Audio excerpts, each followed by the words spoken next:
오늘 우리가 함께 볼 하나님의 말씀은 이사야 40장 27절부터 31절까지의 말씀입니다. 이사야 40장 27절부터 31절까지의 말씀. 이사야 40장 27절부터 31절까지의 말씀을 제가 봉독하겠습니다. 27절입니다.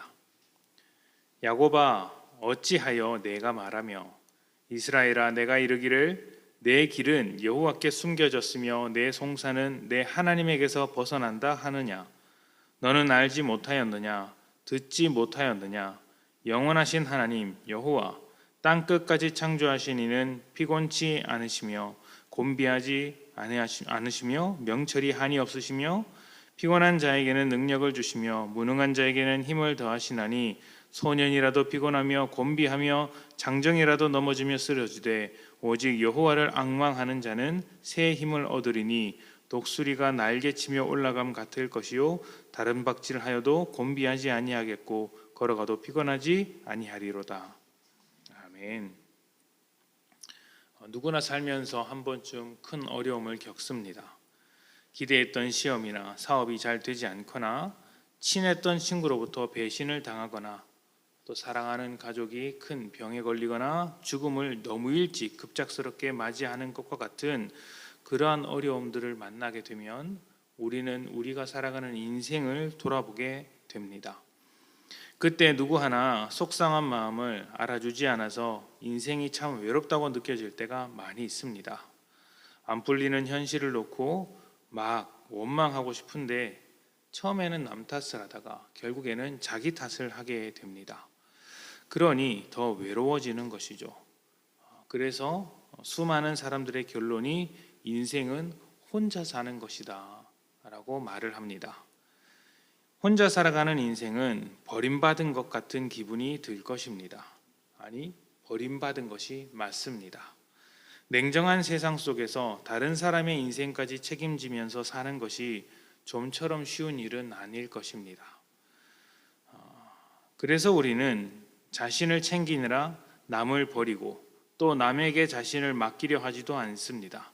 잘못 맡겼다간 이용당할 것이 뻔하고 또 맡아달라고 다가가면 그 누구도 좋아할 사람이 없다는 것을 잘 알기 때문입니다. 버리고 버림받는 것이죠. 그래서 인생을 살아갈수록 외롭다는 생각이 아주 짙게 다가옵니다. 그런데 참 신기한 것은 그 누구도 버림받거나 외로운 삶을 살아가는 것을 좋아하지는 않더라는 것이죠. 누가 좋아하겠습니까? 할 수만 있다면 함께 사는 것이 좋고 서로 보듬어 가면서 마음을 이해하면서 돕고 살기를 원할 것입니다. 서로 양보하며 협력하는 것이죠. 이런 부분이 참 모순적이라고 생각을 합니다. 사람의 연약함이 드러나는 지점이 아닌가 생각을 해봅니다. 함께 돕고 살기를 바라지만 서로 이해하면서 사랑을 나누면서 살기를 원하지만 현실은 버리고 버림받는 서로 신경 쓰지 않는 외로운 인생을 사는 것이죠. 이것이 죄인의 삶이라는 생각이 듭니다. 원하는 것을 할 수 있는 능력이 없는 삶, 기대하는 것을 이루지 못하는 삶, 그래서 원했던 것과 전혀 다른 인생을 살아갈 수밖에 없는 그런 죄인의 삶인 것이죠. 오늘 말씀에서 그렇게 외로운 인생을 살아가는 이스라엘의 불평이 들립니다. 하나님께서 자기의 일을 모르시고 무시하신다는 불평입니다. 그런데 이에 대한 하나님의 대답이 이렇습니다. 28절부터 31절입니다. 너는 알지 못하였느냐? 듣지 못하였느냐? 영원하신 하나님 여호와, 땅 끝까지 창조하신 이는 피곤하지 않으시며 곤비하지 않으시며 명철이 한이 없으시며 피곤한 자에게는 능력을 주시며 무능한 자에게는 힘을 더하시나니 소년이라도 피곤하며 곤비하며 장정이라도 넘어지며 쓰러지되 오직 여호와를 앙망하는 자는 새 힘을 얻으리니 독수리가 날개치며 올라감 같을 것이요 다른 박질하여도 곤비하지 아니하겠고 걸어가도 피곤하지 아니하리로다. 아멘. 죄인의 인생은 소년과 같이 날마다 생기가 돋는 것 같아도 결국에는 피곤해질 수밖에 없고 아주 힘이 센 장정이라도 어떤 일을 만나게 되면 넘어지고 쓰러져서 외롭다고 말할 수밖에 없겠지만, 버림받았다는 생각으로 살아갈 수밖에 없겠지만, 오직 여호와를 앙망하는 자는 날마다 새 힘을 얻는다. 이것이 하나님의 대답입니다. 왜냐하면 하나님은 영원하시며 피곤치 아니하시고 지혜로운 분이시기 때문입니다.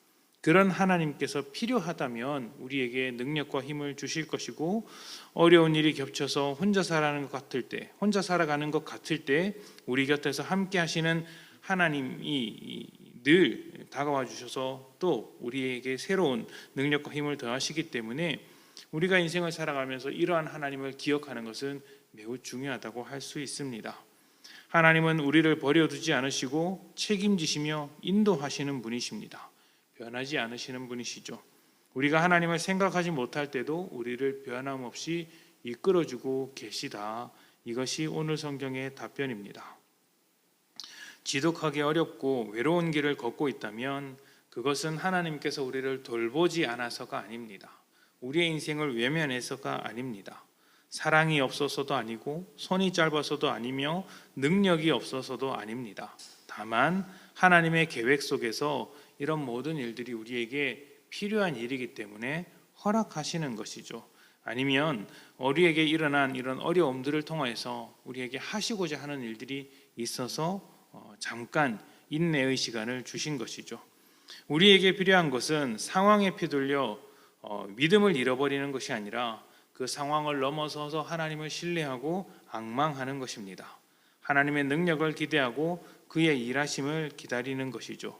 하나님을 의지하는 사람에게 어려움 속에서도 당당히 일어설 수 있는 새 힘을 부어주시는 것입니다. 인생에서 기쁜 일은 짧고 어려운 일은 길다고 합니다. 세상이 그만큼 어렵고 죄로 가득 차 있기 때문에 그런 것이겠죠. 또 한편으로 생각해 보면 그만큼 우리의 삶을 고치고자 하는 하나님의 일하심이 꾸준하시다라는 생각이 들기도 합니다. 얼마나 고쳐야 할 것들이 많으면 그런 어려움 속에서 계속 견디게 하실까요? 세상으로부터 당하는 어려움 속에서도 우리가 그 모든 것을 이겨낼 수 있는 것은 그런 어려움을 바라보는 것이 아니라 날마다 새 힘을 주시는 하나님을 바라보는 것입니다. 어려운 일들이 우리에게 찾아오게 된다면, 지금 어렵고 외로운 길을 걷고 계시다면 하나님을 바라보십시오. 하나님은 선하시고 신실하신 분이십니다. 그런 하나님의 선하심과 계획을 신뢰하며 바라보는 것입니다. 상황을 본다면 외롭지만 하나님을 본다면 새 힘을 얻게 될 것입니다. 우리의 인생은 버림받은 인생이 아니라 하나님과 함께하고 있는 인생이라는 것을 기억하십시오. 세상은 부모 없는 자들과 같이 혼자 사느라 어렵지만 우리는 하나님께서 부모가 되어 주셔서 지금도 우리와 함께하고 계십니다. 가장 어려운 순간에도 그렇게 늘 함께 해주시는 하나님으로 인해 감사하며 살아가는 복된 인생들이 되시기를 축복합니다. 함께 기도합시다.